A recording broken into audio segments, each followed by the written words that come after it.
Hey guys, welcome back to my channel. I am Tangi the Caver's wife, and I am really excited because today is the first day back in session for the 2016-2017 virtual homeschool co-op that my good friend Trish at Gesso Trish started last year. It was a burden on her heart to bring homeschoolers together to increase the body of knowledge. I think those are the words that she uses for our homeschoolers everywhere, because some of us, we weren't homeschooled growing up and we don't really know what homeschool should look like. So we are trying to figure it all out, and this is a really great way to get different points of view and different ideas for your homeschool. And I know it's been a blessing to me because I was not homeschooled, my husband was not homeschooled, but this was a desire that we had for our children. And so a lot of it, you know, you kind of figure out on your own, but it's really great to hear what other people do because they might have a more efficient way of going about things. So I am really excited to be a part of this, and I hope that it's a blessing to you all as it has been to us. So first, the topic for today is, are you a relaxed or structured homeschool? And this is a really great question. And I think it's something that you can't tell anybody or any family that they need to be one or the other, just because it's not going to work for everybody. Some people need structure, and some people need to be relaxed. So to kind of tell you about my journey about being more structured, let me just share this with you. I, by nature, am not a structured person. It is something that I've had to work on pretty much my whole adult life. My day without structure pretty much leaves me exhausted at the end of the day, and it looks like I've not done anything. And that is a very, very frustrating feeling for like my husband to come home at the end of the day and I have run myself ragged, but nothing looks like it's been accomplished. And so I have found that with structure, I am happier, I am calmer, and more relaxed, as crazy as that sounds, because I am getting things accomplished and I am able to divide my time up among my responsibilities, and everything be as it needs to be. The last 2 years, we were very, very relaxed.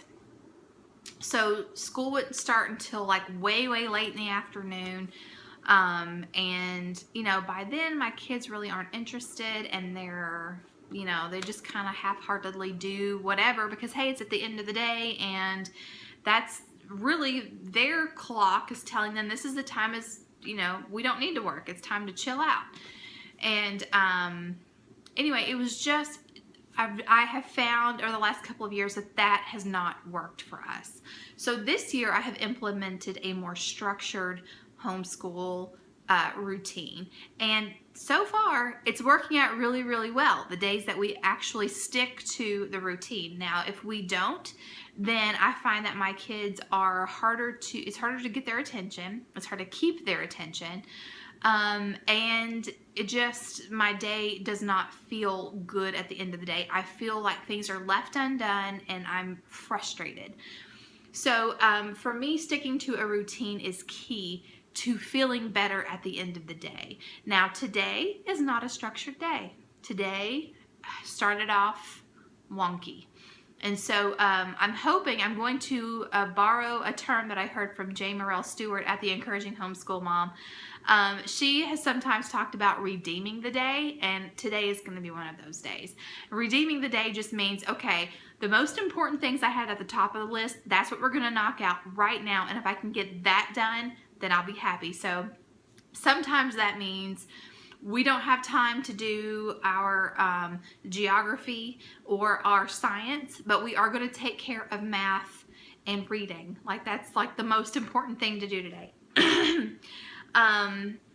You know, and then we're just going to start afresh tomorrow.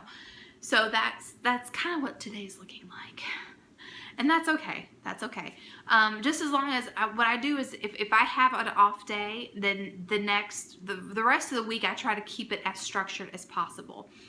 Now, going back to why structure is important for me, I have several different businesses. I'm a virtual assistant. I have a craft business. I YouTube, I blog, and I also am a Norwex consultant. So I have 5 different businesses that I do. And so it's really important for me to take a chunk of time in the morning before everybody gets up and knock out what's on my to-do list for that day. And then when school starts for us, which we try to keep it around 10 o'clock in the morning, then then we can get school done. And then when school is done, then I can devote my time to taking care of my house. And then by the time my husband gets home, the house is straightened up, dinner's ready, the kids are educated and they're back in their rooms doing whatever, and I can concentrate on spending time with him, which is very important to both of us.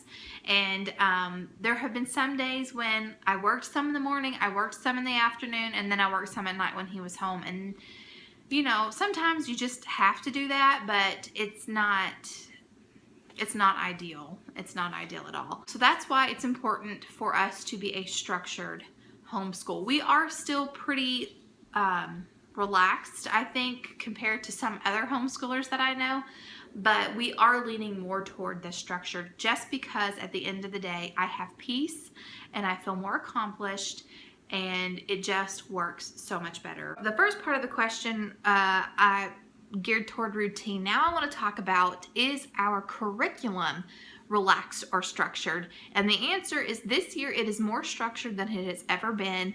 And again, because I'm a work-at-home mom, I need as much structure as possible because the structured curriculum helps take some of the work off of me. Where in years past, I had been piecing it together myself, whether it was resources that I found online, books that I found at the library. I did use free curriculum guides to piece it together, but still a lot of it depended on me to put together, and I need the help. So this year more money was invested in my kids curriculum. I do have a curriculum video that is coming up. I've already made it. It's already uploaded. I just haven't published it yet, which I will probably do this week, so be watching for it. But years past, I had done interest-led. So when my kids were interested in something, I would find curriculum to go along, or I would find activities and resources to go along with whatever it is that they were interested in. I've done the same thing this year, but this time I'm using a more structured approach. My daughter's interested in marine biology, and my son is very interested in earth science. He's really into tornadoes and earthquakes and things like that. So he is doing the easy peasy earth science. Now we are actually getting ready to transition over into Switched On Schoolhouse because it came with the curriculum that we got. And I like the structure of it, and I like how it takes a lot of the work off of me. My daughter is really into marine biology, and so she is doing Apologia Biology, and so she can lay a really good foundation on it. Apologia also has a marine biology curriculum that might be something that we look into later for her if she is still interested. But again, the way Apologia is written, it is student-led. So she can do all the work. I'm only there for support and for questions, but most of the learning is on her. Which is very helpful for me. Then on their math and language arts, again, both very structured. Both are going to be on Switched On Schoolhouse. So they will be working mostly on their own. And I will be there to answer questions and for support. But most of the work will be on them, so that way I can get some work done, and that is going to be very helpful. For reading, we are relaxed. I chose the books that they are reading from the Simply Charlotte Mason reading list, and I really, really like that guide to go by, but I also like that I can pick whatever I want to at the time. And I loved the Chronicles of Narnia, and I loved The Hobbit and The Lord of the Rings, so that's why I've got both of my kids reading those. But that's something that we can be very relaxed on because it's something enjoyable, and you know, I want them to love reading. It's really important to me that it's relaxed enough that there's no pressure. It's just about reading really good books and getting lost in the creativity and in the story. And so I'm completely okay with that. I did find some questions that go along with Emily's reading, and I found a lap book to go along with Parker's reading, just to kind of reinforce and give them something tangible to connect with their reading. And that's just because it's my choice. And the last part of the question was, how is your workspace structured or relaxed? And mine is kind of both. We do have our classroom is set up in the eat-in area of our kitchen.